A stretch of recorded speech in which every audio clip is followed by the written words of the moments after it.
Hi, my name is Hannah Pickart, and today I'll be talking about the challenges of studying habitat use in eastern newts. Then I'll evaluate some different approaches used to address these challenges. So the problem that researchers face is that traditional methods like pitfall traps and visual surveys often result in low detection rates. Small sample sizes make it difficult to draw accurate and reliable conclusions about habitat use. So better detection methods are needed to inform effective conservation, and that's what I'll be discussing today. The three methods I'll be reviewing today include radio telemetry, a drift fence setup combined with camera traps, and fluorescent powder tracking. VHF, or Very High Frequency Radio Tracking, uses small transmitters and receivers to track individual animal movements. Newts are anesthetized and implanted with VHF transmitters in their abdominal cavities to allow tracking across different habitats. Some of the advantages of radio telemetry are that it's highly precise and allows for individual tracking of habitat use. It also works even when newts are hard to find visually, like when they're displaying cryptic behaviors like burrowing or hiding under leaf litter. This method also allows tracking across multiple habitat types in aquatic and terrestrial habitats, which is very important for the eastern newt with multiple different life stages.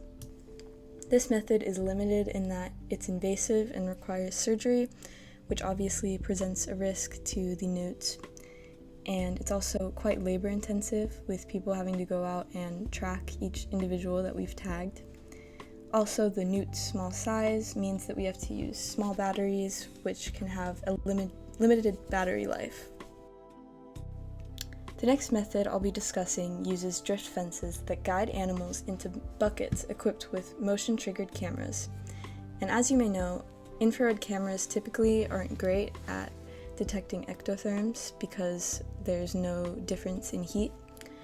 But placing the passive infrared cameras inside of bucket traps created a thermally stable background that improved detection. The advantages of this method are that it can be used for 24/7 highly sensitive data collection, which would allow for more detection.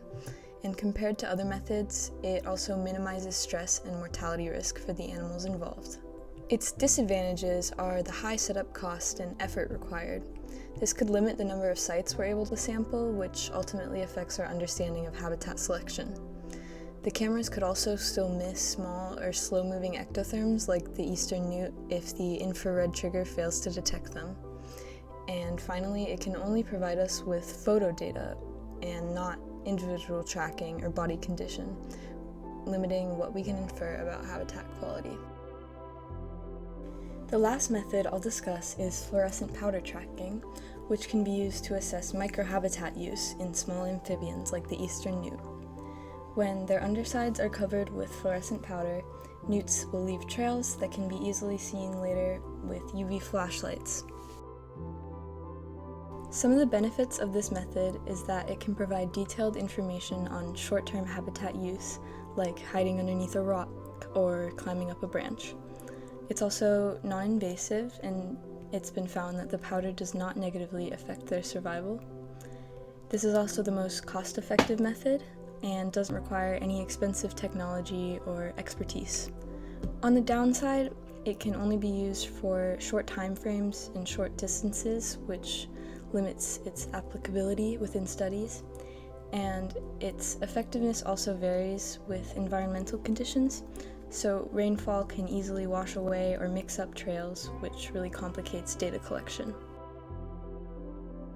Therefore, my recommended approach is radio telemetry.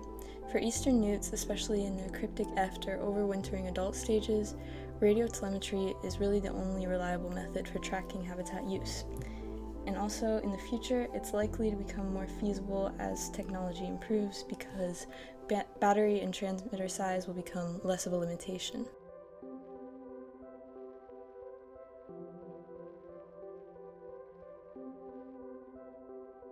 Thank you so much for watching my presentation. Please leave any questions or comments you might have down below.